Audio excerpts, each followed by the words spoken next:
Dans les profondeurs du Gabon, les Pounous ont créé un masque, le Mukuji, le masque du peuple Pounou. On dit qu'au Gabon, certaines présences ne parlent pas, elles dansent. Et quand elles dansent, ce n'est pas pour séduire, c'est pour rappeler aux vivants que les morts veillent encore. Le Mukuji, c'est un masque blanc, mais pas blanc comme le vide, blanc comme la trace des esprits. Sculpté par les Pounous, pour revenir marcher parmi les hommes, au moins pour un instant. Les traits sont féminins, doux, calmes, presque endormis. Mais ne vous y trompez pas, ce masque ne dort pas. Il observe, il pèse, il juge. Les scarifications en losange sur le front, ce sont des signes de passage, entre le monde d'ici et celui d'ailleurs. Et quand le Mukuji apparaît, il ne reste pas immobile. Il s'élève. Porté par un danseur, juché sur des échasses de 3 mètres, il vole au-dessus des têtes. Il tourne, il saute, il défie la terre. Comme si l'âme de l'ancêtre refusait encore de s'allonger. Ce n'est pas un spectacle, c'est une réapparition.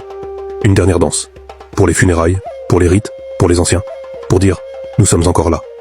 Et quand les tambours se taisent, il disparaît. Comme il est venu, sans un mot, mais avec une présence qui colle à la peau. Parce que ce masque, ce n'est pas un souvenir du passé, c'est un rappel que chez nous, les morts n'ont jamais vraiment quitté les vivants. Alors n'oubliez pas, un peuple qui honore ses morts, c'est un peuple qui ne meurt jamais.